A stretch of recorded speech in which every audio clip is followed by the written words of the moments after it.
So imagine this. You wake up from the most incredibly vivid dream. You reach over, grab your smartphone, and just hit play to watch the whole thing all over again, like a high-definition movie. I mean, it sounds like pure science fiction, right? Well, in this explainer, we're diving deep into the fascinating science of dream decoding, drawing on some really cool insights from Farah's solution. Are we actually getting close to recording the movies playing inside our heads while we sleep? Let's find out. Okay, here's our roadmap for today. We're going to cover the dream recording myth, the science of dreaming, how we decode the brain, the AI revolution driving all this, and finally, future wearables and ethics. All right, part 1, the dream recording myth. Let's be real for a second. There is a massive gap between pop culture expectations and what's actually happening in the lab. So the big question we've got to tackle right out of the gate is, can we truly record our dreams? When you see those flashy headlines about mind-reading tech, it's so easy to jump to wild conclusions. So we really need to challenge those assumptions right now. Hollywood has basically trained us to expect a seamless, high-fidelity video playback of our dream narratives. We picture this interactive, cinematic dream world. But the scientific reality, it's totally different. Right now, what scientists can actually extract are coarse classifications and approximate, usually highly abstract visual reconstructions. And that's only in a strictly controlled lab setting. We are talking about pulling out broad visual categories here, definitely not streaming a 4K movie. Moving on to part 2, the science of dreaming. Before we can even begin to figure out how to decode a dream, we absolutely have to understand what the human brain is actually doing when we're asleep. It all starts with REM sleep, or rapid eye movement sleep. Now, during REM, your brain activity actually looks a lot like wakefulness. This is the stage where vivid dreaming is the most frequent and intense. But nature is incredibly clever. During REM, your muscle tone is largely suppressed. It's essentially a built-in biological safety feature, so you don't literally jump out of bed and act out the intense scenes playing out in your mind.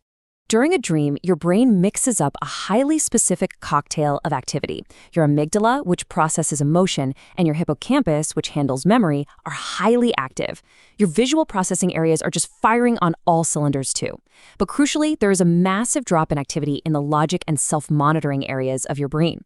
This specific combo perfectly explains why our dreams are so deeply emotional and highly visual, but make absolutely zero logical sense. Your brain just completely accepts it as totally normal when you suddenly find yourself, I don't know, flying a toaster through outer space. But actually, get this. Dreaming isn't exclusive to REM sleep. High-density EEG studies have shown researchers that dreaming also happens in non-REM sleep. This happens when the posterior regions of the brain partially wake up while the rest of your brain stays in deep sleep. It just goes to show how dynamic and ridiculously complex our sleep states truly are.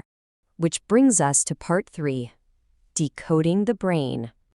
Now that we've got a grasp on what the brain is up to during a dream, let's talk about the heavy machinery used to actually capture those faint neural signals.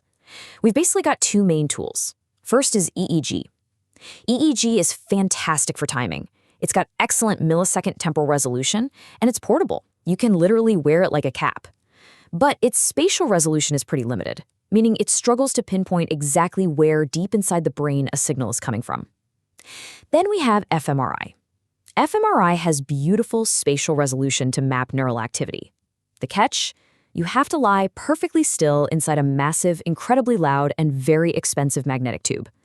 So while fMRI is amazing for visual reconstruction research, it is literally the worst environment for getting a natural night of sleep.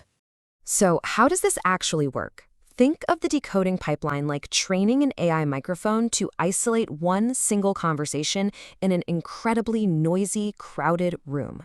Step 1. Researchers collect your brain data while you're awake and looking at specific images. Step 2. They train an AI model to map your neural patterns to the visual features of those images.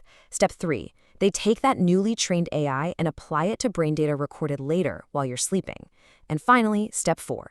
The system spits out coarse predictions or approximate visual reconstructions of what you're dreaming about. Let's move to part 4, the AI revolution.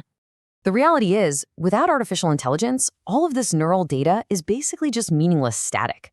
AI is the real hero here, translating that raw noise into something we can actually comprehend. The heavy computational lifting is done by deep neural networks.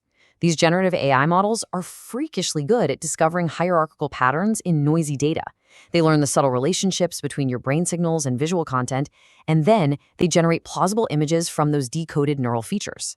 AI is what ultimately finds the needle in the haystack of your brainwaves. And that leads us to a really fascinating number, 60%. In a landmark study back in 2013, researchers actually achieved roughly 60% accuracy in identifying broad categories of dream imagery that perfectly matched what participants reported when they woke up. That was a huge deal. It was a massive proof of concept that, at a fundamental level, neural decoding of dreams is absolutely possible. But hey, reality check time. Before we expect consumer dream headsets to hit the shelves by next Christmas, we need to look at current technical limits. This tech still relies on heavy fMRI scanners, not lightweight headsets. It requires hours of highly personalized calibration. Why? Because individual brains are so structurally different that a model trained on my brain will completely fail on yours. Plus, it yields blurry approximate images, not continuous video, and it relies on extensive post-processing, so you aren't getting a real-time output while you sleep.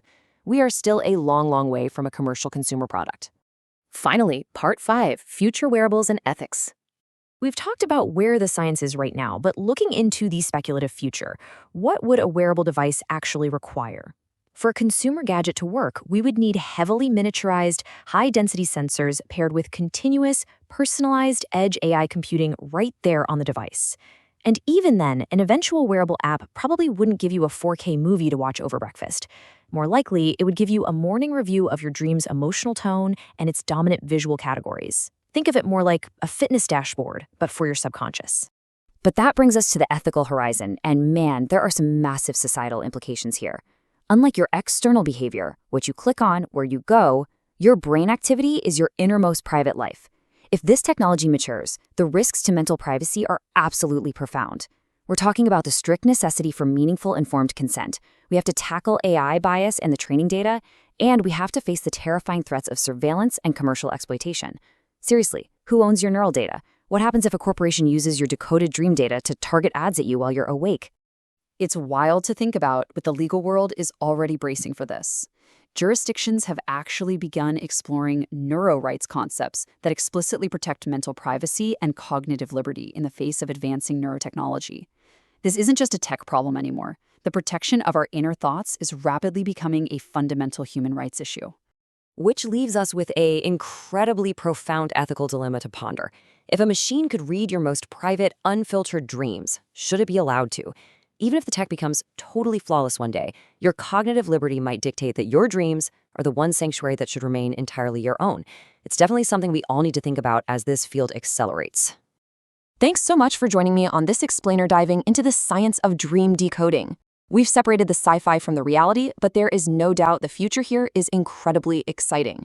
For more on topics just like this, be sure to visit our website, Fair Solution.